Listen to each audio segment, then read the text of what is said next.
Hey, Sparks Watson, FTC Media here at Cat 1 for Georgetown and American. Georgetown coming off a win yesterday over Mount St. Mary's 83-72. American comes in, if you can use the term hot, relatively hot, after losing their first two games.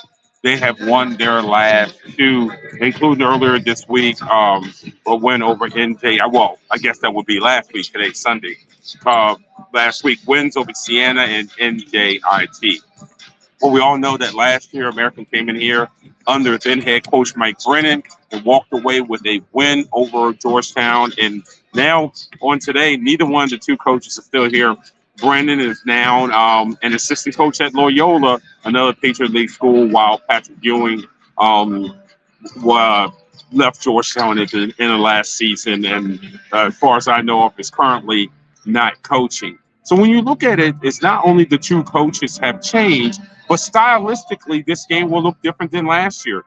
New head coach Dwayne Simpkins has American pushing the ball up anytime they can push the ball up. They want to play fast. They want to play quick. In many ways, AU and GW kind of want to play the same way. So AU wants to play fast. You're going to see his guards really push it up with Sprouse being one of the main ball handlers and Stevens being the other. So for Georgetown, it's one of those quick transition things. You know, AU, if they get a defensive rebound, they're going to push, and they're going to run. And like I said, that's just different from last year. But in the half court, and this is really my major key to this game, in the half court, they're going to look inside. That's the other thing where AU's a little bit different. Getting away from that Princeton style in a way where there was a lot of cuts, some quick traditional post-ups. But this team is more of looking down inside in that half court, which, goes to Matt Rogers, the senior from Knoxville, Maryland. And with Rogers, it's interesting because him and Supreme Cook are similar in many ways, with the exception of one's white, one's black. But they both operate around the basket a lot, like traditional bigs. Both are willing to play with their backs to the basket. Both of them will miss shots in close. I know Rogers is an all-conference player, but what you want to do with him is you just want to hard contest. Don't try to block the shot. He uses his body very, very well. He does not shorten himself inside the post area. He stays at his true size.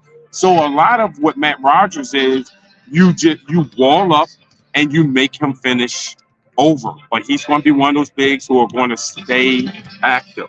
Also, under Simpkins, and this has nothing to do with the last regime, you're starting to see Jermaine Balasager-Webb really start to develop. He's not playing with knee braces. Last year, he played with knee braces the entire season.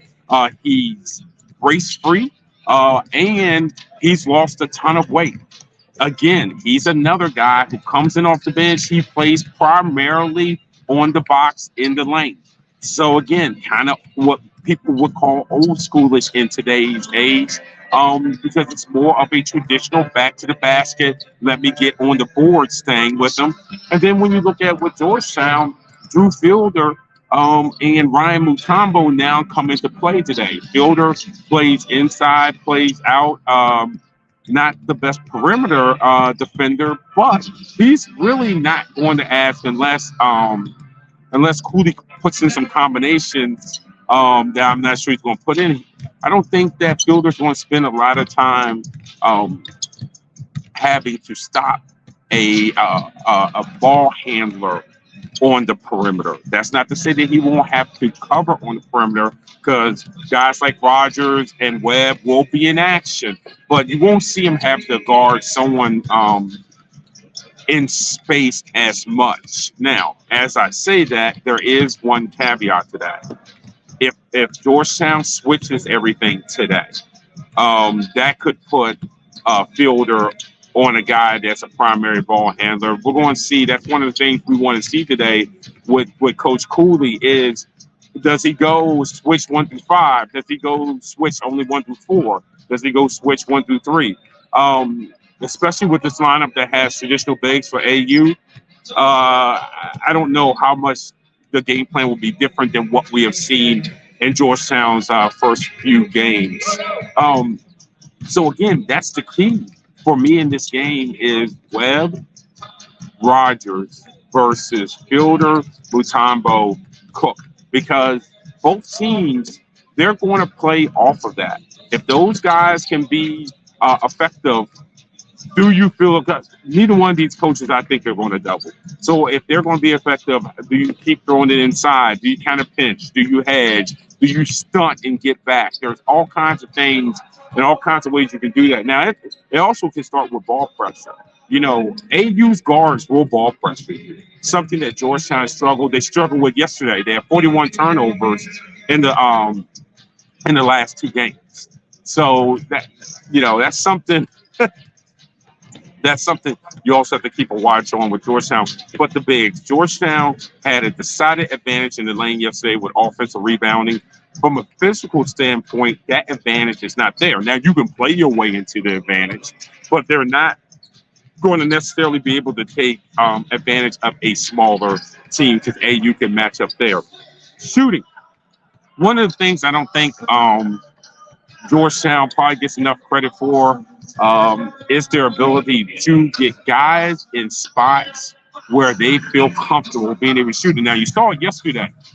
Styles had a ton of space yesterday off of natural action, and he shot the ball well. I think Jaden Epps, he was one of these guys that hit big shots and did a good job picking and choosing when to take those shots. Decision making was much better.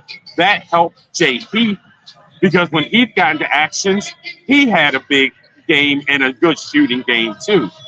So, looking at the keys to this, Georgetown obviously is turnovers. The guards cannot continue the turnover at the rate that they're turning the ball over, whether it's Jay Neffs, whether it's Roland Brumbaugh. It does not matter which one of those guards it is. You can't keep turning the ball over that way. Who wins the paint amongst both these teams? As fast as both these teams might want to play, it still comes down to that old school, what are you going to do in the paint? Because that's going to be a difference maker today in the game. And last but not least, you have a seasoned coach against a rookie head coach, certainly not a rookie coach. And how much are those guys willing this early in the season to tailor a scout directly to a team? And how much of it's going to be a combination of we're still getting used to our stuff? Because both coaches are new to this team. So we're not full scouting in necessarily for this particular team. How is that going to work today? How much, especially Georgetown, because Georgetown played yesterday. So what did that AU scout look like?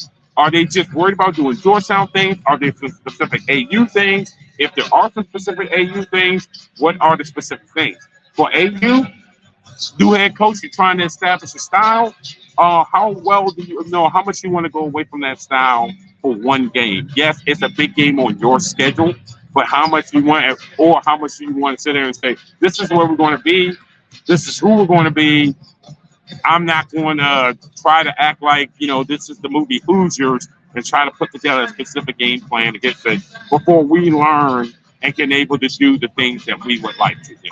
So both coaches, just a lot of decision making on that end. So it should be a fun game for those who are going to be done with the Commanders game, because this game tips off at 4:30. That flip over for the game between the two locals. Now, a lot of fans out here, you guys always complain, I want to see the local team play the local teams. Here it is. Two local teams playing today, with one of those teams pulling off a tremendous upset last year right in this building. There's not anything not to watch today. So Georgetown-American tip-off at 4:30. I will see you again after the game with the post-game wrap-up. This is Mark Washington.